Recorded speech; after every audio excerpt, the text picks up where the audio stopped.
तो दोस्तों मेरा कहने का मतलब ये है कि कोई मेरा मकसद आप लोगों को कहानी सुनाना नहीं है। मेरा मकसद सिर्फ ये है कि अगर हम सोशल मीडिया का अच्छे काम के लिए इस्तेमाल करें तो इसका बहुत फ़ायदा हो सकता है। अब जैसे पुलिस वालों ने दिमाग लगाया कि इस औरत की आइडेंटिफिकेशन नहीं हो पा रही है, तब उसने सोशल मीडिया का सहारा लिया। आप अक्सर भी देखते होंगे कि इतने आपके जो है पुराने गुमशुदा लोग भी मिल जाते हैं सोशल मीडिया से, फेसबुक से मिल जाते हैं। तो मैं सबसे यही रिक्वेस्ट करता हूँ कि आप सोशल मीडिया को अच्छे काम के लिए यूज़ कीजिए, इससे आपका नॉलेज भी बढ़े। इसके साथ साथ मैं कहना चाहूँगा कि अगर आपके पास भी कोई स्टोरी है इस तरह की, आप हमारे को बताइए, हम अपने प्लेटफॉर्म पे उसको रखेंगे। लेकिन स्टोरी मोटिवेशनल, मीनिंगफुल होनी चाहिए, जिसमें वाहियात की बात नहीं होनी चाहिए। कोई ना कोई एक उसमें से हमारे को एक सीख मिलनी चाहिए। और इसके साथ साथ मैं कहना चाहूँगा मेरा यूट्यूब, इंस्टाग्राम दोनों पर दून बाबा 9 के नाम से चैनल है। आपसे रिक्वेस्ट है, आपको अच्छा लगे तो ज़रूर उसको फॉलो कीजिए, शेयर कीजिए, सब्सक्राइब कीजिए और कमेंट्स ज़रूर कीजिए, ताकि आपके कमेंट से मेरे को और आगे अच्छा करने के लिए मोटिवेशन मिलता रहे। अब सुनिए एक सच्ची घटना जो व्हाट्सएप से सोशल मीडिया के थ्रू सॉल्व हो पाई। यह आउटडोर शूटिंग है, थोड़ी सी आपको आवाज़ डिस्टर्ब मिल सकती है। दोस्तों पहले भी मेरे 2 वीडियो आए हैं, महाकुंभ पार्ट 1, महाकुंभ पार्ट 2, जिसमें मैंने बताया है कि सोशल मीडिया ने जो ऐसा तांडव मचाया है महाकुंभ के अंदर। सोशल मीडिया जो है वो अगर चाहे तो अच्छा काम भी उससे कर सकते हैं। एक उदाहरण मेरे को याद आ रहा है, कहानी है ये, और ये कहानी भी सच्ची कहानी है। मैं जगह का नाम नहीं बताना चाहता, और ना उससे कोई मतलब हासिल होता, और ना उससे कोई कहानी की थीम बन पाती। लेकिन कहानी सच्ची है और ज़्यादा नहीं, 4-5 साल पुरानी है।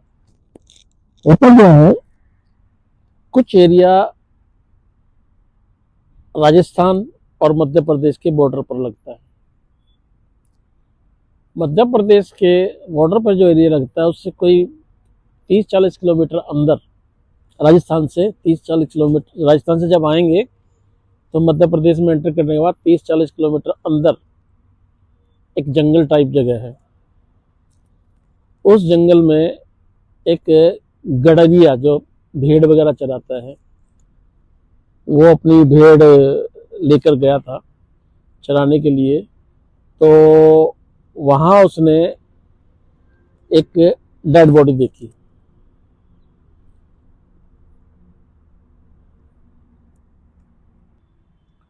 तो गडरिया जंगल में गया तो उसने एक डेड बॉडी देखी। डेड बॉडी क्या, वो बेसिकली कंकाल ही बन चुका था।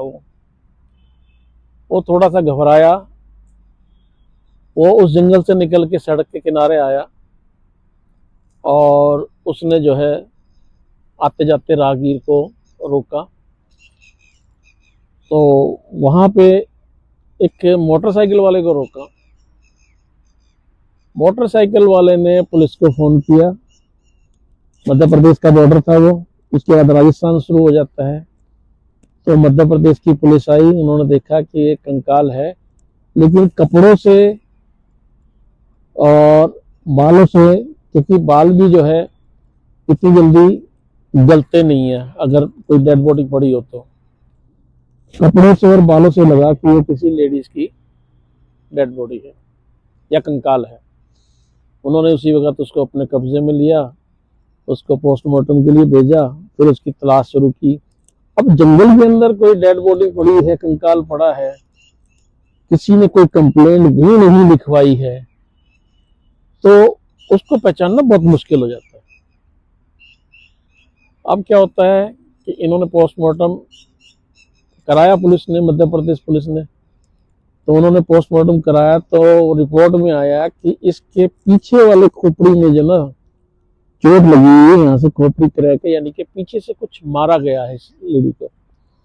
लेडी की उम्र जो है पोस्टमार्टम में आई कोई 23-24 साल के आसपास।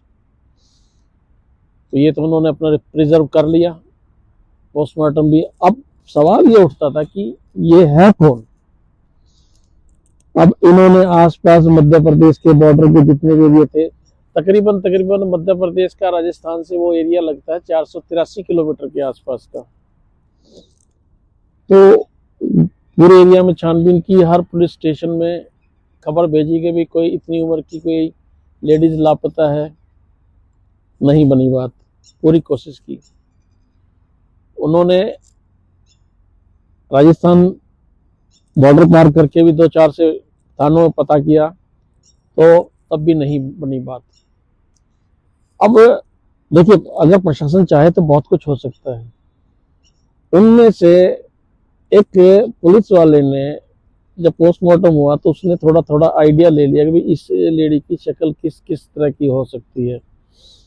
उसने थोड़ा आइडिया से अपने हाथ से उसका स्केच बनाया, और स्केच बना के उसको जो है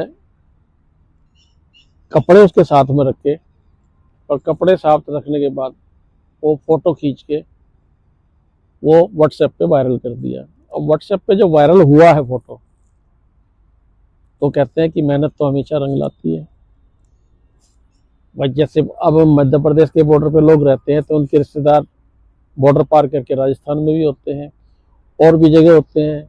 अब जैसे मैं जहाँ रहता हूँ, ये जरूरी नहीं कि जिस स्टेट में मैं रहता हूँ मेरे सारे रिलेटिव, मेरे सारे जानकार, मेरे सारे दोस्त मेरे आसपास ही रहते हो, मेरे से दूर भी हो सकते हैं, 100, 200, 400, 500 किलोमीटर दूर भी हो सकते हैं। तो वो फोटो और वो स्केच वायरल हो गया, और वो फोटो और स्केच एक बंदे ने आइडेंटिफाई करके उस नंबर पे कांटेक्ट किया। उसने बताया कि ये जो लेडी है ये एक लोडा नाम के आदमी की घरवाली है। अब लोडा नाम के आदमी की घरवाली है, उसका पता करा गया, उसका नाम पता लगा कि जय भगवान लोडा है। अब उसके जब नाम पता लग गया तो उसकी जगह का भी पता लग गया। तो अब पुलिस ने उस जय भगवान लोडा से कांटेक्ट किया। उसने पहचान लिया कि यहाँ कपड़े मेरी घरवाली के हैं, और ये मेरी घरवाली ही है, और ये पिछले 20 दिन से लापता है। अब पिछले 20 दिन से लापता है तो अब ऐसे तो कंफर्म नहीं हो सकता। तो इन्होंने इसको चैनल मिल चुका था।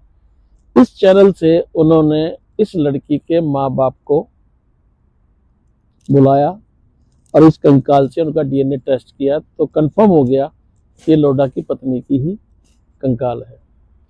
अब इसका कारण जानना शुरू किया कि इसकी मौत कैसे हुई। तो उसके पति ने बताया कि इसका मेरे ही गांव का कोई और लड़का है, उसका नाम शायद राकेश या मुकेश लोडा है, उससे इसके अफेयर चल रहे हैं, और इसको कई बार समझाया गया है लेकिन ये मानती नहीं थी। पहले भी 1-2 बार भाग जाती थी, ये पहले भी 4-4, 5-5 दिन भाग जाती थी। अब की बार भी हमने सोचा कि ये फिर भागी होगी, और ये वापस भी आ जाती थी। हम भी इससे परेशान थे, और हमारे को धमकी देती थी कि मैं सुसाइड कर लूंगी, दहेज केस में तुम्हारे को फंसा दूंगी। अब जो है, अब ये कंफर्म हो चुका था लड़की के कंकाल से कि माँ बाप से डीएनए टेस्ट कराने के बाद ये लड़की इनकी है, और ये जय भगवान लोडा जो है इनका दामाद है। अब ढूंढना था किसको? कातिल को।